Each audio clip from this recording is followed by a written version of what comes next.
Know the cardiac cycle. Cardiac cycle में heart sounds होती हैं जो कि मोस्ट इंपॉर्टेंट है, और इस कौन सी साउंड पे ओपन या क्लोज होता है ये भी इंपॉर्टेंट है। फर्स्ट हार्ट साउंड होता है वेस्ट्रोवॉल्यूमेट्री कॉन्ट्रैक्शन की वजह से, जिसमें माइट्रल और ट्राइकस्पिड दोनों वाल्व का क्लोजर होता है। देना जाते हैं सेकंड हार्ट साउंड आइसोवॉल्यूमेट्रिक रिलैक्सेशन की वजह से होता है, जिसमें एओर्टिक और पल्मोनरी वाल्व का क्लोजर होता है। थर्ड हार्ट साउंड होती है रैपिड वेंट्रिकुलर फिलिंग की फेज, जो कि नॉर्मल है चिल्ड्रन में, प्रेगनेंसी में और एथलीट्स में। फोर्थ हार्ट साउंड होती है एट्रियल सिस्टम में। तो ये चारों साइड इंपॉर्टेंट। अगर आपके पास वो पैराग्राफ नहीं है जहाँ से वो रिलैक्सेशन की फीलिंग की फेज दिखाई हुई होती है, तो आप वैसे भी इसको रट्टा लगा सकते हैं कि फर्स्ट हार्ट साउंड ऐसे वॉल्यूमेट्रिक कॉन्ट्रैक्शन से, सेकेंड रिलैक्सेशन से, थर्ड रैपिड फीलिंग से, फोर्थ एट्रियल सिस्टली की वजह से होती है। फर्स्ट के अंदर तुम, टी से, ट्राइकस्पिड, एम से, माइट्रल, तुम वेल्व के क्लोजर की वजह से होता है। और देन सेकंड हार्ट साउंड होता है आप में एओर्टिक वेल्व और पल्मोनरी वेल्व होते हैं, इन दोनों के क्लोजर की वजह से होता है। तो ये सेकंड हार्ट साउंड होगी। थर्ड के अंदर रैपिड वेंट्रिकुलर फीलिंग है, जो कि इन चीज़ों के अंदर नॉर्मल होती है। देन सबलिटिंग ऑफ एस्ट्रो, सबलिटिंग 4 टाइप्स की होती है कि फिजियोलॉजिकल, एक वाइड सबलिटिंग एंड देन रिवर्स सबलिटिंग होती है और फिक्स्ड ब्लीडिंग होती है। तो फिजियोलॉजिकल सबलिटिंग में क्या होता है, डिलेड क्लोजर होता है पल्मोनरी वेल्व का। अगर किसी वजह से पल्मोनरी वेल्व का डिलेड लेट क्लोज हो रही है पल्मोनरी वेल्व, या अर्ली क्लोज हो रहा है एओर्टिक वेल्व, तो इनकी वजह से फिजियोलॉजिकल स्प्लिटिंग होती है। तो हमने देखना है कि कौन सी कंडीशंस हैं जिसकी वजह से पल्मोनरी वेल्व डिलेड क्लोजर हो रहा है। Inspiration leads to drop in intrathoracic pressure, increase venous return, increase right ventricular filling, increase right ventricular ejection time.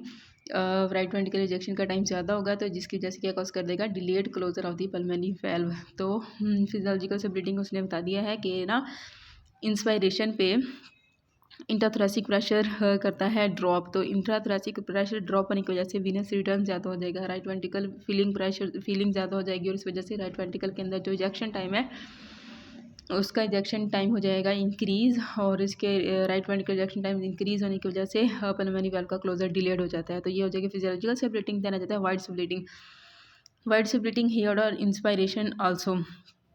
Wide splitting भी हम इंस्पायरेशन पे ही देखते हैं। इसमें conditions leading to delayed right ventricular emptying cause wide splitting by delayed closure of the pulmonary valve. तो इसके अंदर भी क्या हो रहा है कि कंडीशंस होती हैं जो कि डिलेड राइट वेंट्रिकल की एम्प्टीइंग करवाती हैं, तो देन कॉज वाइड स्प्लिटिंग है, और ये भी इंस्पायरेशन पे हो रही है। तो इसमें पल्मोनरी स्टीनोसिस है, पल्मोनरी हाइपरटेंशन की कंडीशंस हैं, जिनमें पल्मोनरी वेल्व का डिलेड क्लोजर हो रहा होता है। अगर एक वेल्व क्लोज स्टीनोज्ड हो गया है, उसकी हाइपरटेंशन हो गई है, या राइट बंडल ब्रांच ब्लॉक है, तो ये वाइड स्प्लिटिंग करवाएगी S2 की। देना जाता है रिवर्स स्प्लिटिंग में हेयर्ड ऑन एक्सपायरेशन, ये एक्सपायरेशन भी है। Conditions that cause delayed aortic valve closure, जो एओर्टिक वेल्व का क्लोजर डिलेड करती हैं वो वाली कंडीशंस रिवर्स स्प्लिटिंग करवाती हैं। उनके अंदर एओर्टिक वेल्व के अंदर स्टीनोसिस हुई होगी, एओर्टिक वेल्व का प्रॉब्लम होगा, वहाँ पे पल्मोनरी वेल्व का प्रॉब्लम था। वाइड स्प्लिटिंग में, रिवर्स स्प्लिटिंग में एओर्टिक वेल्व स्टीनोसिस होगी, सिस्टेमिक हाइपरटेंशन होगी, और लेफ्ट बंडल ब्रांच ब्लॉक होगी। वाइड स्प्लिटिंग वाले के अपोजिट होंगी रिवर्स कंडीशन में। दैन फिक्स स्प्लिटिंग होती है, वो heard in the atrial septal defect. अगर किसी बंदे में एट्रियल सेप्टल का डिफेक्ट है तो उसके अंदर S2 हार्ट साउंड की वाइड स्प्लिटिंग होगी। देन है नो इफेक्ट ऑफ रेस्पिरेशन का फिक्स ब्रीथिंग पे कोई इफेक्ट नहीं है। देन हमारे पास आ जाते हैं cardiac pressures, JVP special circulation.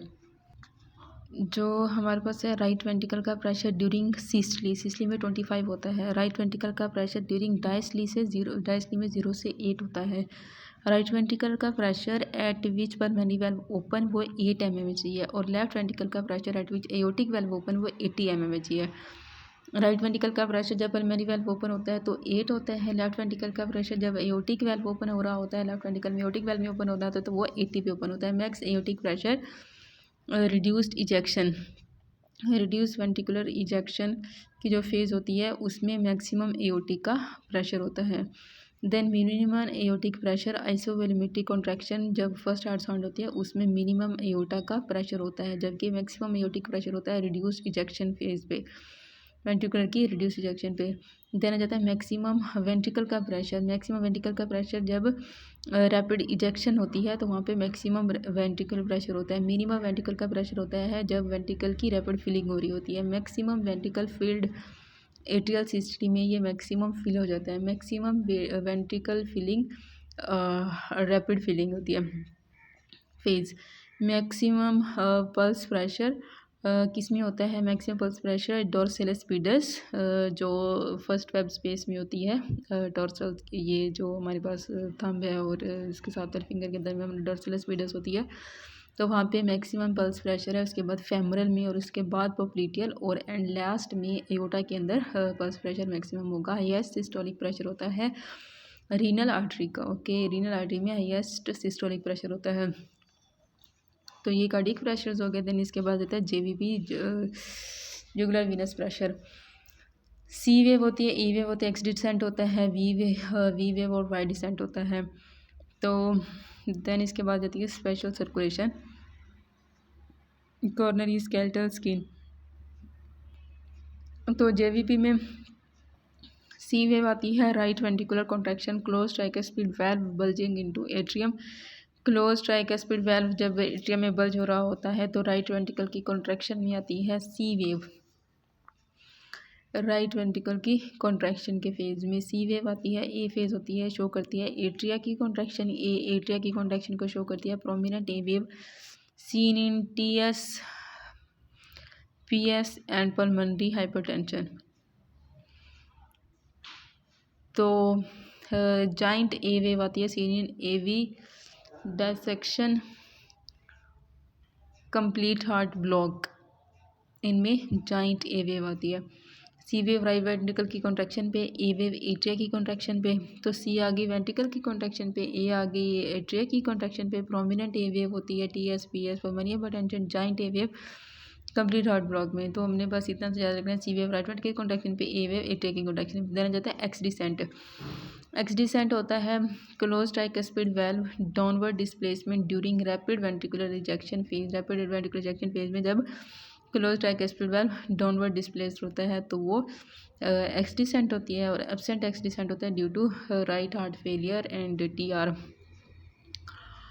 तो एक्स डिसेंट होगी close tricuspid valve downward displacement during rapid ventricular ejection phase.